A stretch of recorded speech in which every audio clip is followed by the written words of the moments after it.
Moment of silence for the champions, for those who make going hard a lifestyle. Never wait for nothing, gotta get it right now. I'm in the spotlight when they turn the lights down. Only a champ swing the hardest in the 12th round. I love the fourth quarter, I love the ninth inning, I love game 7. Bring on the competition, cause in my heart, yeah, nobody do it better. Can't slow me down, won't stop me, never. I'm so Cassius Clay, I'm Tyson in his prime. What's up, motherfuckers? Welcome back to the Pressure Podcast. It's a Thursday night edition. Barry Bonds with Mines. You already know. Let's get it. Hell yeah! We're coming to you on a day after Dylan Gabriel was announced a new starter for the Cleveland Browns, and Shedeur Snubb is the talk of all walks of sports life right now. Shedeur got snubbed. Well, Shedeur did it to himself. Let's look at the facts. Let's just look at the facts. He decided to skip the combine for some reason, and it caused him to drop in the draft. He could have been drafted by the Baltimore Ravens as the backup, but he didn't want to be Lamar's backup because he didn't foresee himself starting anytime soon. And now look. So the same thing for the Eagles. Lamar is out probably this week. It's more than likely, and Shedeur could have had a start. But see, is that shit like That's So Raven, the TV show. Remember the premise? She would predict something, and then she would spend the entire episode trying to prevent it. And if she would have just left it alone, it would have never happened. It never happened. Exactly. It just basically rolls right into her prediction. For the nerds like Star Wars, Anakin Skywalker, Yoda told him, teach yourself to lose the things that you love, because it's part of life. And in trying to help Padme not lose her life, he ended up becoming Darth Vader. Facts. So it's just one of those things where, Shedeur, you shot yourself in the foot way too many times. I think you need to just shut the fuck up and just hit the books in the lab. Gabriel's going to start, so that's going to be interesting. We'll be getting on that till Saturday. Tonight is the day we take everything we learned from week 4 and establish it for week 5 before we make our picks and predictions on Saturday. Today is Top 10 Thursday, and we will we have a lot to dive into today. We have the QB tiers. Yes, sir. We have the top 10 QBs, and then we have the NFL tiers, and then we have the power rankings. Yes, so it's a lot to cover today, and then we have a top 10 random that we do as well. But without further ado, we are coming to you live from our studio in Orlando, Florida. It's your boy King Coke. This is rated M for Millennials. Today is, like I mentioned, Top 10 Thursday.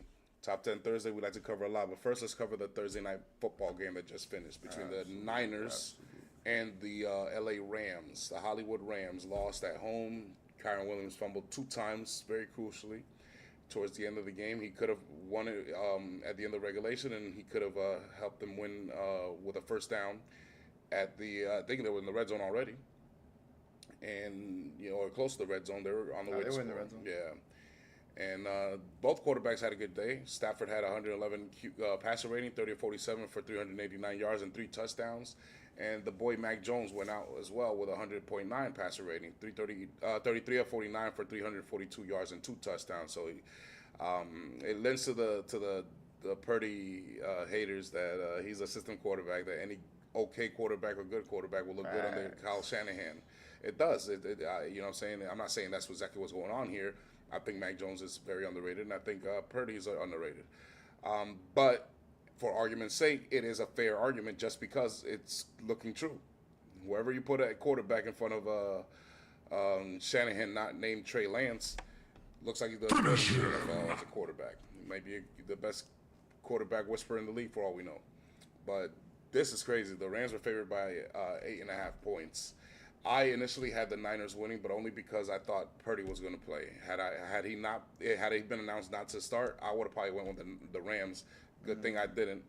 But to me, that's none and void because we didn't know Purdy wasn't going to play when we made our predictions on Monday, because we only are live Monday, Thursdays, and Saturdays at midnight.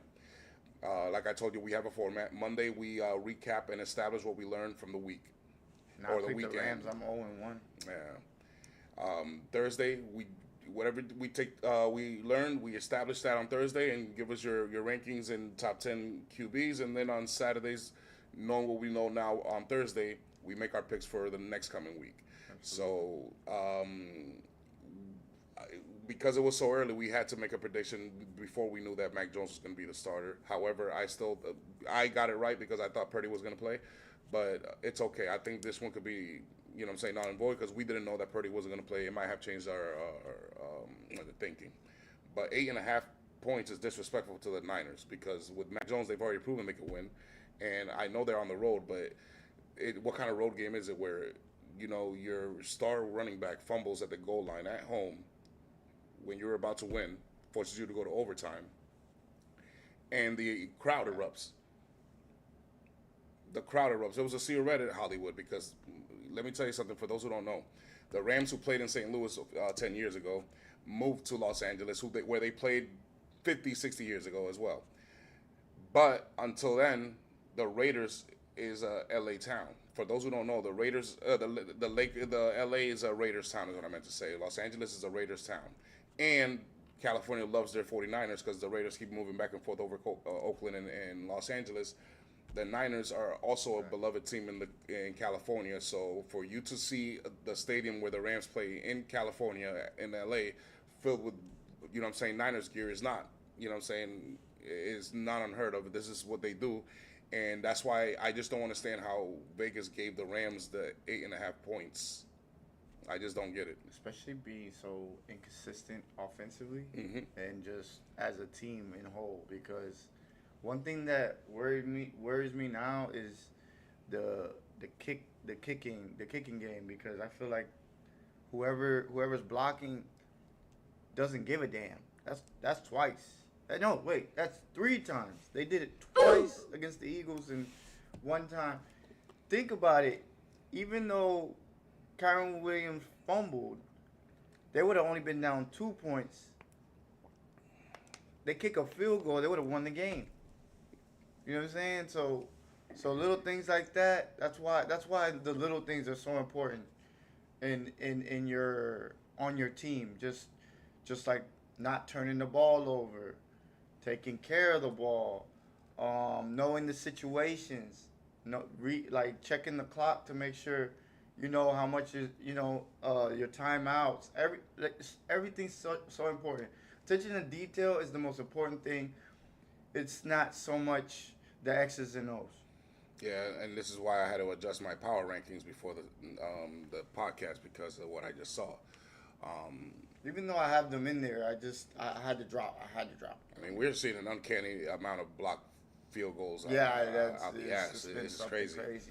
As much as we see some the long field goals getting made, we're seeing a rare bit of fucking blocked field goals as well. It's a noticeable trend going on that we got to keep paying attention to. I wish I could bet on that.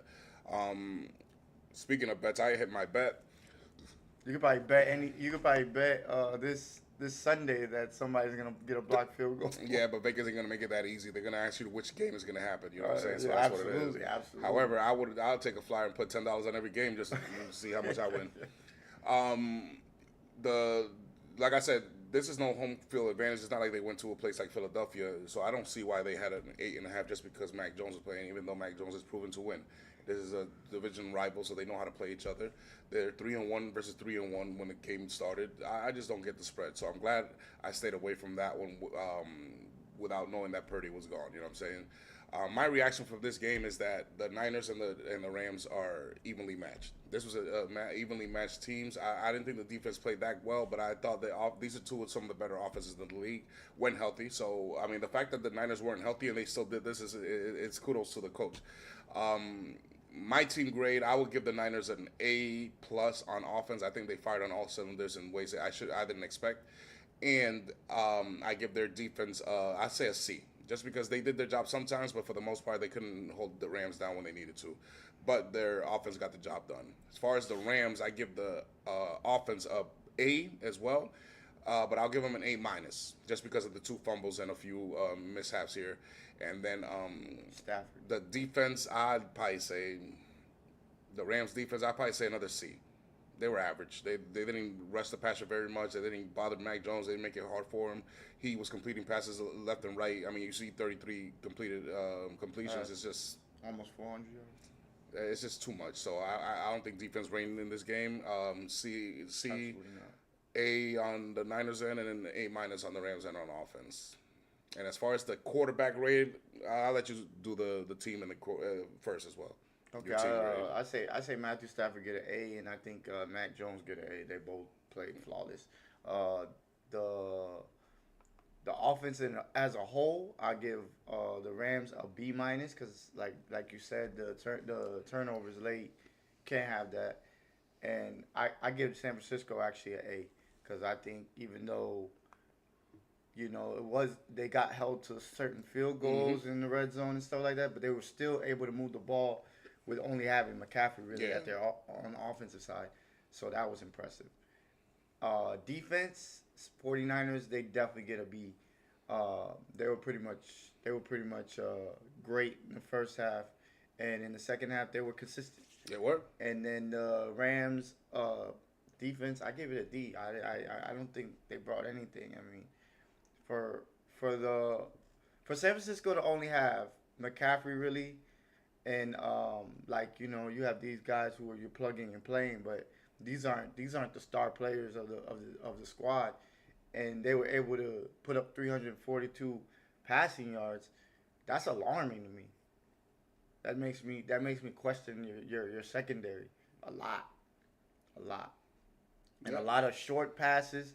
So it showed me that you guys were playing a lot of zone, not too much man, and which tells me that your corners secondary. aren't that good. No, you could say it. The secondary's weak. Fuck that shit. You could say it. Their secondary. I agree. I think the secondary needs to be worked on. I don't think that they're gonna last long in the playoffs with that weak ass secondary. However, they're looking like playoff teams. Like I said, absolutely. Two evenly matched team. I also give the quarterbacks A's. On this game, they didn't turn the ball over. They were completing left and right. They were trying to keep drives on the field, and when they needed a pass or a clutch down, they both got it themselves. So kudos to the quarterbacks. Kudos to the coaching on the offensive end. Defense needs to work. It's funny because the Niners just lost to the Jacksonville Jaguars last week, and the defense couldn't stop, anything from a field goal or anything like that when they needed to. So it looks like neither one of these teams can depend on their defense when they need them to close. They just hope that their offense leaves enough points on the board, or at least to go to overtime. I agree. That's what I think. So that's what we learned from Thursday Night Football. Great game, though. Yeah, it was a good game. I just don't like 50-50 games or something like that. I don't like 500 yards by each quarterback. Because if there's a lack of defense, I can't watch that.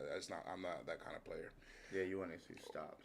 Yes, I want to see some hard tackles. That's why we watch football. I want to hear pads. I want to hear someone get knocked the fuck out sometimes. So after the Thursday night recap, let's do the NFL Week 5 quarterback and team tiers. So let's do the quarterbacks first. So before we do the top 10 quarterbacks, I always do things in tiers. So our tiers are in 3 different brackets. I have the Jake Brownings of the world. I don't even bother putting Jake Browning's name there as long as one of the quarterbacks. I just put him as a category. That's how bad these guys are. Tua is playing like Jake Browning. Flacco is playing like Jake Browning. Drake plays in the NFL? Drake May.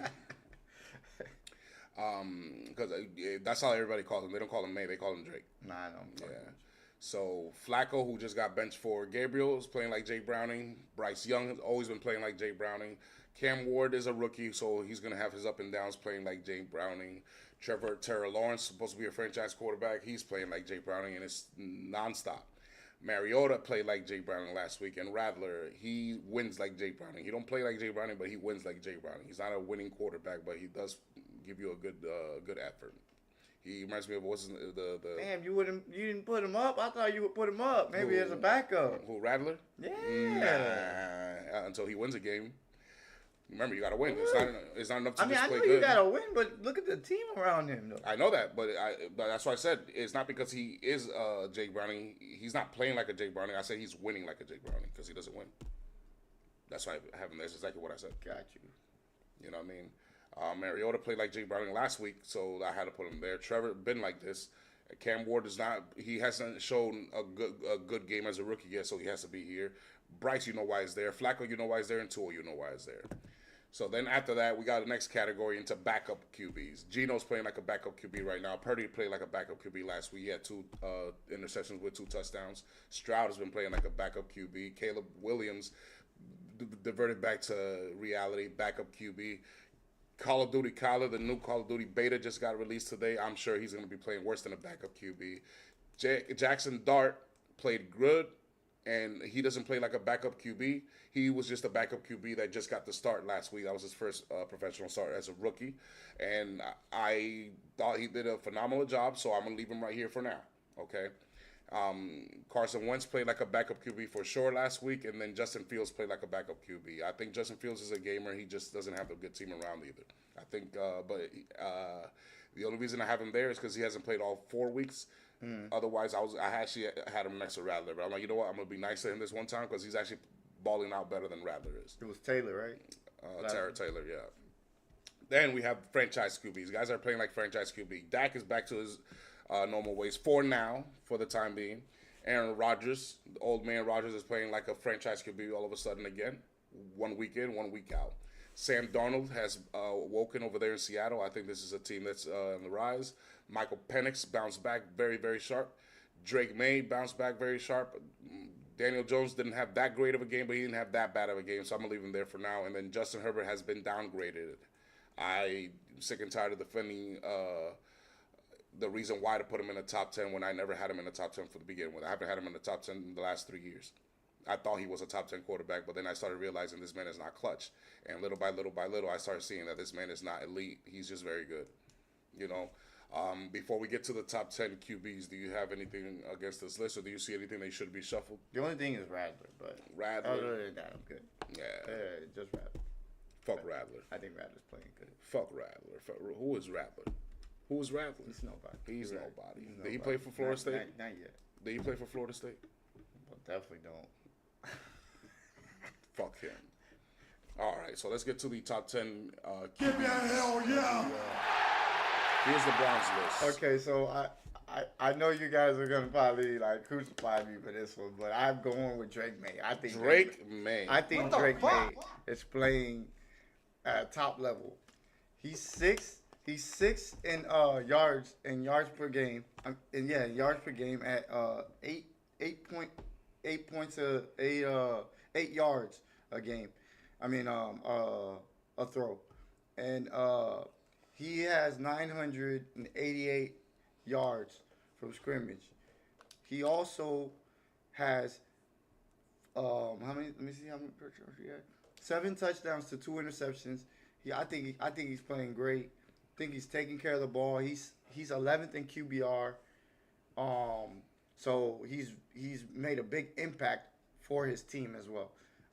At number 9, I got Jaden Daniels. The reason why I dropped him is because he's hurt. That's the only reason. Honestly, I want to put him higher, but you know that's just gonna take a couple weeks. I'm pretty sure he'll get right back to form. At 8, I have Dak Prescott. I think he's playing tremendous. Had it not been for George Pickens dropping a pass, he would have no interceptions, and he'd have 8 touchdowns. So he's playing tremendous, I think. Jared Goff is at 7 because I think he's starting to move up. He's shown a lot of consistency within that offense, and he definitely is a pillar of the team. Matthew Stafford, I got him at 6. He's a proven veteran, and boy, he could still sling that shit. And on top of that, he's clutch as hell. It wasn't his fault they lost the game today. We can cut that out. At 5, I have Baker Mayfield because he's a gamer. I say it all the time. At 4, you know who that is. That's Mr. MVP himself. 3 Honda Civics with Spoonie. Exactly. Talk your shit. At 3, Lamar stays right there. Josh Allen, obviously, because those two are they pretty much in the conversation for MVP every year. And Patrick Mahomes is up there because he's gotten it done in the biggest moments. All right. Not a bad list. I just don't agree with Drake May and Dak Prescott. Okay. Why do you have Dak Prescott there? I told you. I think he's playing. I think he's playing tremendous, especially considering the fact that his team's really ass. as far as their defense, it's just a fact. He's playing on an incredible level. Let me see. Let me show you. Let me see if I can pull up his stats real quick. I got you. Dak, here we go. I'm not denying the man's playing very, very well. Well, we got to remember also, a few years ago, Dak was a top 10 quarterback. You know what I'm saying? And he's starting to play at that level. To me, he's starting to play at that level again. Yeah. So now that I'm seeing those glimpses, and I don't trust any of these other quarterbacks more than I trust him. I'm gonna be honest with you. Not right now. No, that's fair. If you could live with it. He has 6 touchdowns, three interceptions. He's number 1 in yards. His completion percentage is over 70. His QBR, I think he's top. What is it? Top 4. So he's a major impact on his team. Well, how can I not put him up there, considering the fact that the other guys, I just don't feel like I can trust them when it most matters. Look at what Justin Herbert did in the fourth quarter. Dak would never go out like that.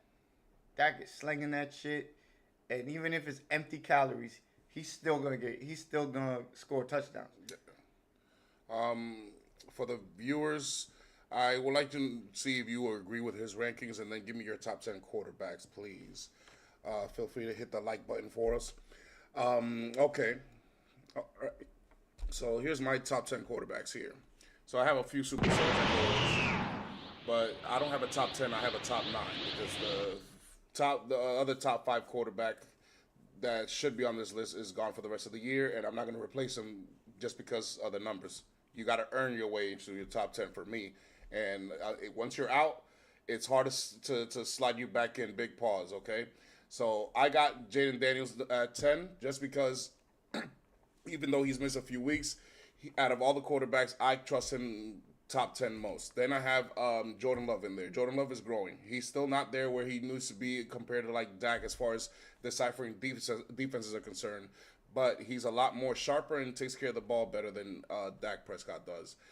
Matthew Stafford I got there at 8. I thought he played well today. I thought he's whatever injury he had to begin the season looks like it's starting to fizzle out. So get ready for the. I think this is the last prime year of Matthew Stafford, maybe, or second to last. You know what I'm saying? It's a hot take. Finish him. And then I have Jared Goff there, who's playing like a lion. He's literally playing like a Lion King. This man is literally that good. Except he's, to me, right outside the top 5. Baker's a top 5 quarterback. He's just not a proven Super Saiyan yet. He is a Saiyan warrior. He's the most clutch quarterback of the season thus far. He does take a few chances, but he doesn't turn the ball over as much people think he does. Then you have the main 4 there. There's no particular order. You have obviously Pat Mahomes, who's a 3-time champion and 2-time MVP, and right now it looks like they just sparked up. Then you have Josh Allen, the current and reigning MVP. He's playing lights out, and his team is winning the conference at the moment. My boy Lamar Jackson is injured. Yeah, you juggernaut, bitch. He choked, played like ass last week, but he's still one of the most elite quarterbacks you've ever seen in your life. And then Jalen Hurts, who is 3 Honda Civics with Spoon engines. Turbo to Nas, the best, the reigning champion at the moment, Super Bowl MVP, and also undefeated. I think that list speaks for itself. I don't have a top 10 because I don't think Burrow got replaced with anybody that's worthy right now. And I'm not going to put Joe Burrow in there because he's not around. That makes sense. Yeah. So let's get to the team tiers, okay? Team tiers. And let me know in the chat if you disagree with my top 10 quarterbacks, top 9 of it. Here I have the same kind of categories, but a little differently labeled. So I have the Simps. The Simps are the teams that really don't have a chance. They're the guys that are in the friend zone. Those are the guys that get stood up, get left on red. Those are the guys that are the nice guys that finish last, basically. That's the Cincinnati Bengals. I don't think they're going to win a game for the rest of the season. Then you have the New York Giants. They played well, but they're still 1-3 at the moment, so we got to give it time. Tennessee Titans are 0-4, and Cam Ward's not looking very good right now at the moment. He is struggling, but it's a bad team that he's been surrounded with. That's why he was the number 1 overall pick. Then you have the New Orleans Saints and Rattler. It's probably it is the worst team in the NFL. I think if the Saints and the Titans were to match up, I would bet on the Titans because the Saints just don't have anything right now.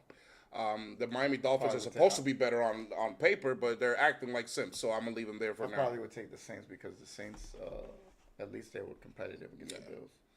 The Dolphins only have one win, and the only reason they have that win is because they face the guys right next to them, the New York Trash. I don't call them by their fucking name because I don't believe that's a real football organization.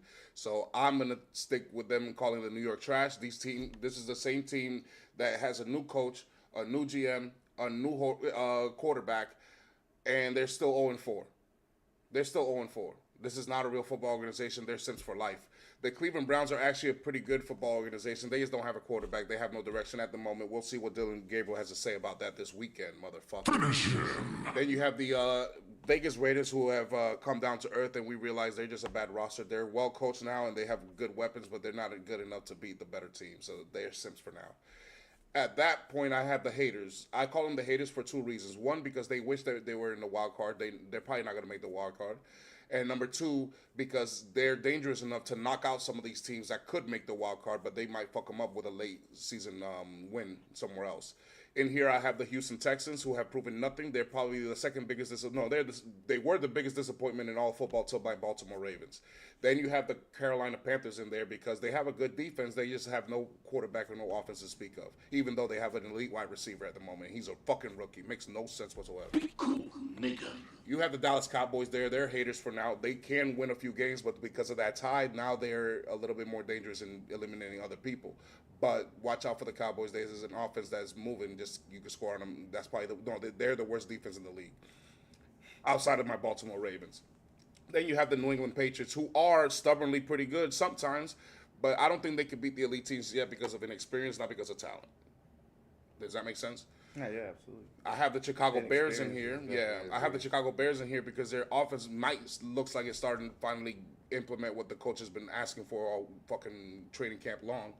The Cardinals are there because they have a pretty good defense from what I see, and they can score with you, but they're not consistent. They're just very inconsistent. And my Baltimore Ravens are there, not because I'm mad at them, but because they're ravaged by injuries. And right now, without the talent, this is what they're relegated to, especially if Lamar Jackson is not playing. If Cooper Rush is the starter for my Baltimore Ravens, I got to put them in the haters club, maybe even the Sims. Then I have the wild card teams. These are the teams that are hopefully making the wild card, might even win the division if the division is weak enough. You have the Jacksonville Jaguars, who are one of those teams with the Colts. Those two are 1-1 in the division right now. They're, I think, 1A and 1B. We just don't know who the tiebreaker belongs to because it's too early. But then you have the Pittsburgh Steelers there, who are making noise. I was going to put them there, but in the top 10, but I just got to see a little bit more consistency from the All-Suns. Then you have the Dirty Birds. Atlanta Falcons are getting fucking ready. These guys are starting to build like a playoff team right now. This is a team to watch out for. I think Penix is becoming the star quarterback that they needed. I think they have more than enough weapons. He came into the best situation you could ask for other than J.J. McCarthy, honestly. He absolutely did. Honestly. And then you have the Washington Redskins there until JD5 gets back. This is where I have to relegate him to because I know they're a better team than that. I think JD5 came into a good situation. as well. Absolutely. And you have Bo Nix and the Broncos and the boys. This is a pretty good stout team, running-wise and defensive-wise. It's just the passing game needs some tweaking. But I think Sean Payton will get that covered, you know what I'm saying, moving on forward. I think the Knicks just need more reps. You have the Vikings there. The Vikings are quarterback-less at the moment. Carson Wentz is where they go right now. They have an elite roster. They just don't have the quarterback. So if Carson Wentz shows up on a good day, this is an elite team. If he doesn't, this is a wild card team. And then I got the Colts there, as I mentioned earlier. They just lost their first game. They just got humbled in a nice game over there in Hollywood.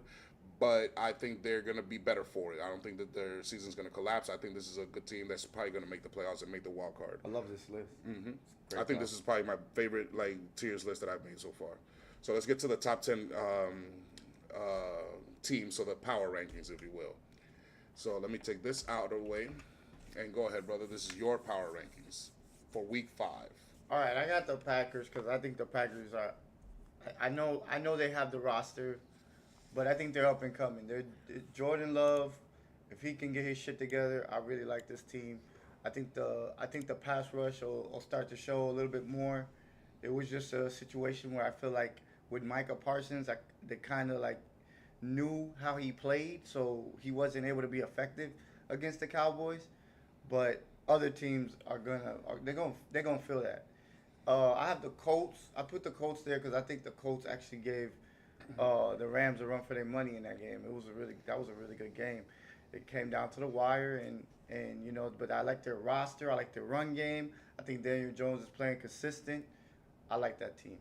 Then I have the Rams at 7 because I don't like their secondary, but I love their offense. I think if their offense starts clicking on all cylinders, watch out.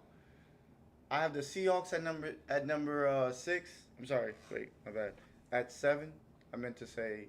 Wait, Yeah, you got a 7. oh, I got a 7. Okay, at 7 because Seahawks.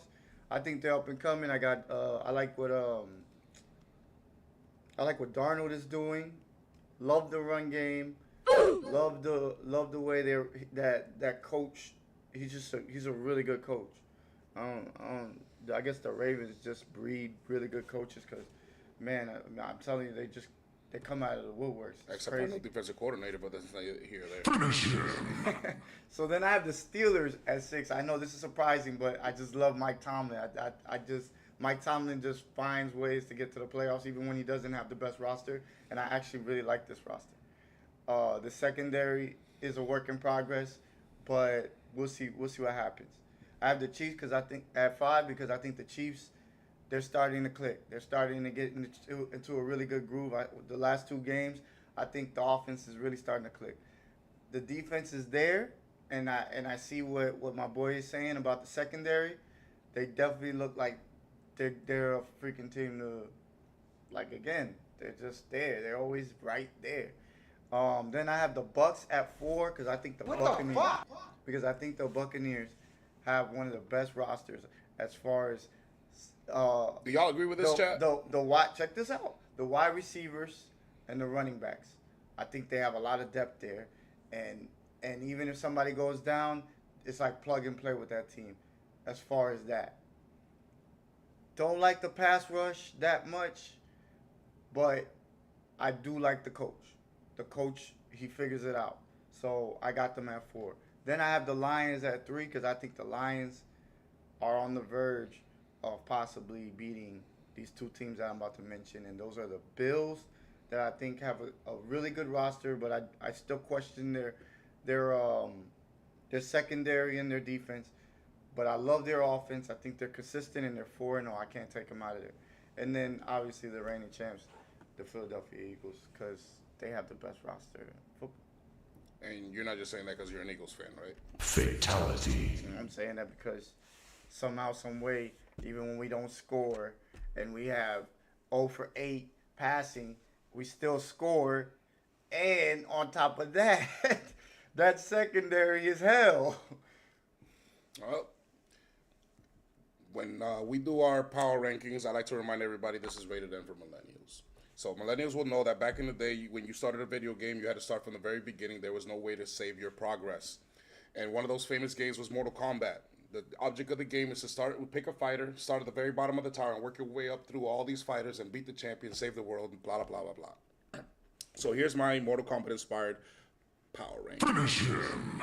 At number 10, I have the Green Bay Packers. When you start this game, you were going to Lambeau. Before I continue, for those who are viewing, I challenge you to pick a team, okay? Like as if you were playing Mortal Kombat, but the NFL edition. Pick a team and tell me which team you would use to take on all these guys. The only rule is you can't pick a team that's already here, okay? So you will have to go into Lambeau and take on Jordan Love and the hellacious pass rush that they have now that they have Michael Parsons, okay? They don't have a proven receiver like that, but you do have to watch out because they can get open even though they're not elite. After that, you will go into Hollywood and face Matthew Stafford and the recent Super Bowl champion LA Rams. They now have double weapons and wideouts with instead of Cooper, now it's Devontae Adams and Puka Nacua. Cooper Kupp is gone. And then they have Kyron Williams and who likes to fumble apparently in the goal line, and Corum out there. So it's a well-coached team. You're going to go into Hollywood and probably expect to get your ass kicked on the offensive side of the football, but they're weak on defense, so you should be able to win. After that, I have the Chargers, and the Chargers are dropping fast. I'm just going to give them one more week to prove to me that this is an elite team, or maybe they just got up to a hot start. Remember what I told you at the beginning of the season. Ever since they changed the format from 4 preseason games to 3 and added the extra week in the NFL season, teams have come out uncharacteristically sloppy. It's the best way I can say it. That's why you see a lot of bad teams play good at the beginning, and then around week 3 or 4, things start to even out and go back to normal. Absolutely. Okay? My main example is last year the Saints were the number 1 offense the first 3 weeks, and they were the rest of the season the worst offense. Okay? So it just goes to show you right there. Then I have the San Francisco 49ers. I had just adjusted this because of the game. This is a better team than the Rams at the moment, and they're winning the division at the moment. But I think the team better in that division is right above them in the Seahawks. I think this is a team to beat in the NFC West at the moment.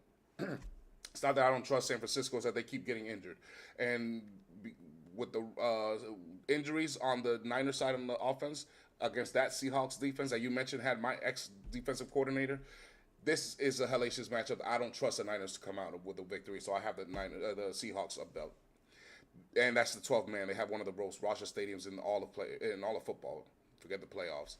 I have the Buccaneers underneath the Chiefs after that. The reason why is because I know that the Buccaneers are very good. They're very well coached. They have a top 5 quarterback and a pretty good running game, wide receiver group.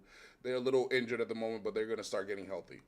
But there's no way I'm going to put them over the Kansas City Chiefs, who just made the Super Bowl last year. The Chiefs are a proven commodity. I don't care what their record are. Right now, they've gotten that thing fixed. They're in a 2-game win streak, while the Buccaneers are on a 1-game losing streak. So that just makes more sense for me whatsoever. And like I said, to me, they're still the team to beat in the AFC. After that, you will go to Detroit and take on the Lions. The Lions are the number 1 contenders in the NFC. Okay, you will have to face off against the Sun God Amon-Ra and Jared Goff and company with 2 double-headed dragons in Montgomery and Gibbs at running back. It's a complete roster. This is an elite team, and then I'm pretty sure thinking we're going to see them in Philadelphia in the NFC Championship game. And then you have the Buffalo Bills. You will take on the MVP, Josh Allen, and the number 1 contender in the AFC to me. The Bills are probably going to win the home field advantage. They have the easiest schedule of all the elite teams, and I'm thinking that's going to finish strong for them, and they're probably going to win 14, 15 games this season. Then I have the champions, who are the champions. That's why I have them up there. They're still undefeated, and they're proving that they're undefeated and proving that they're still champion material. And that's why I have number 1 up there. That's the rankings for the top 10 for Week 5 in the NFL, according to me. Give me a hell yeah! Nathan, they're 4-0 without clicking on all cylinders. I mean, I don't know. Yes, Lucas. I don't think the Seahawks are going to be better for the Niners, but I forgot to mention y'all to the viewers. There are 2 differences between my rankings and his rankings. He prides himself in seeing the future. He always scouts and looks for the new up-and-comers coming out, and that's how he views his power rankings. He looks at what he sees right now moving forward, so that would be a conversation for him. I don't do it like that. I don't have that much patience. My power rankings were if the tournament were to start today. If everything were to start today, this is how I have the chips falling. If my life were depending on it, I need these guys to defend my life. This is the order I have it in. By the way, Lucas, the Seahawks beat the Niners already. They did. They did. But he means the Niners when they're healthy. That might be a challenge. We got to see that one. Absolutely. We got to see that one. But we are also talking about a quarterback who's new to a system. You know what I'm saying? So they also haven't, like, they're not clicking on all cylinders as well. When the Seahawks, when he learns that offense the right way, that team's gonna be I already said I got them winning the division. I already said it. I said it from the beginning of the season. So his thoughts on the QB situation is San Fran. Oh, any thoughts on the? Well, let me tell you something, bro. We were just covering that earlier. I have it here. I was surprised that the Rams were 8.5-point favorites just because Mac Jones was starting. You are right, Lucas. That's right. Because Mac Jones has already won a game this season. And the Rams, I don't know where everybody thinks that the Rams have this great home field advantage when facing the Niners. Because when I saw the Niners game, every time I see the Niners-Rams in Hollywood, I see a sea of red, not blue and gold. So I just don't understand that. I think that Mac Jones is completely underrated, and I think that Kyle Shanahan must be a great QB whisperer. Because other than Trey Lance, trash ass, every quarterback that's gone through him has gone to be successful. So you literally could say that he's a great coordinator or coach for like a system quarterback or for like a game manager. You know what I'm saying? Kyle Shanahan's the man, bro. Kyle Shanahan, if he were to get like Lamar Jackson or Joe Burrow, one of those kind of guys, or fucking Josh Allen, imagine he'd probably be toe to toe with Mahomes with 3 championships each. Possibly. You know what I'm saying? So I think that the QB situation over there in San Fran is looking good. I think they're lucky to have those two at the moment playing the way they are under Shanahan. Absolutely. But He said the Seahawks lost to the Niners. No, instead. they did. Yeah. He's right. My bad, Lucas. You're right. You are correct. Yeah, so Jags are the only team to beat the Niners, But which is crazy. the problem is I can't put the 49ers that high because those two teams are 4-0. Yeah. Had they not been 4-0 and they was messing up, then I'd be like, okay, then I understand Yeah. why San Francisco, you know what I'm saying, goes up higher. But That's why I have San Francisco and Seattle right there next to each other. You could literally put them in the same bracket. They're not that much far apart. I just trust Seattle right now because they're just playing a little bit more better complementary football than the Niners are. But that's just now because the Niners are hurt. You know what I'm saying? That's just now. by the way, even though the Niners are hurt, we're not one to make excuses because it didn't matter. The Rams had a chance to win this game, so had they won this game, Lucas, they would have lost the next. You know what I'm saying? It would have been what would they have been 3-2?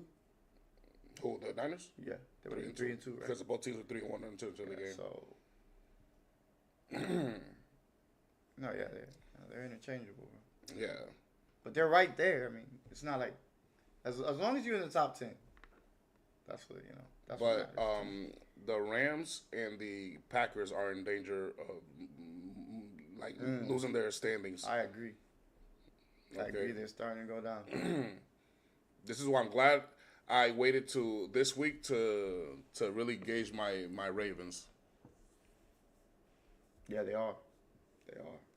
And they're all. They gonna, are. They're They all are. gonna battle. They They're are. all gonna battle over there.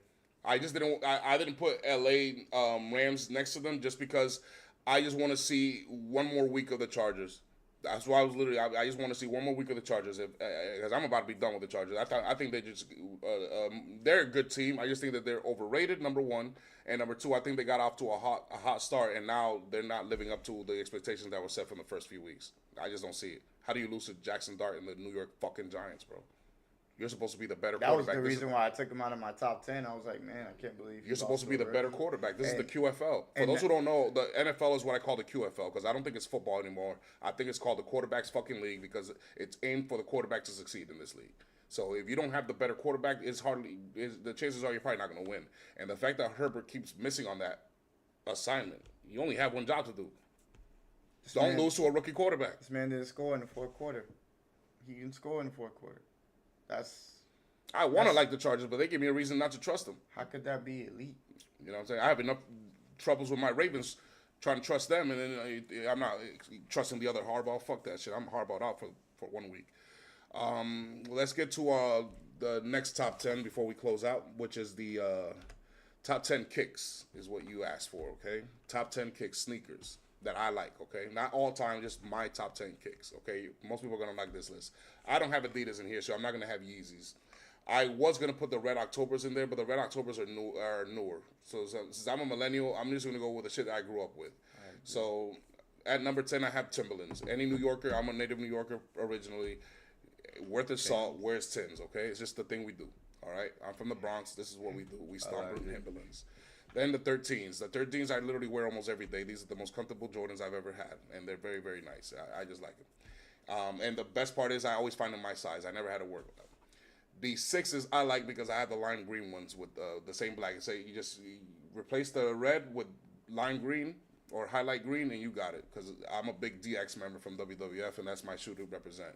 I also like the Iverson 5s there, the Answer 5s, the black and silver. I thought those were the most gangster shoes other than Jordans at one point. I also love the Griffies. I got it in mind too. I also got the Griffies in here. I got my Ken Griffey Jr. Ken Griffey is my favorite baseball player of all time, and I definitely love those. Those are millennial shoes right there. And then I have my top 5. My top 5 are the Raptors here, the 7s. The Bread 11s, which are to me the Holy Grail. Everybody's Holy Grail, the Jordan 1 OGs. Absolutely. Then I love the Jordan 12s are my favorite Jordans of all time. I think they're, to me, the best looking ones. But obviously the Breads are the Holy Grail. And then my number 1s are Uptowns. I'm from the Bronx, Uptown in the Bronx, Air Force 1s. Those are my top 10 kicks, my favorites. I don't wear Adidas, sorry. I love Jeezys. I love Red Octobers. I love the only shoes I have different Fear Gods. are my are the foam posits, Yeah, which I love. I the don't like pennies. those. I don't like those. And these right here, the Grinches. The Kobe Grinches, I was thinking of putting those, but those are newer. I love those. Yeah. And those then are- recently something I liked was the off whites. I really like the off whites. Off-White. They're sexy. But yeah. What I love the most about shoes is the color waves.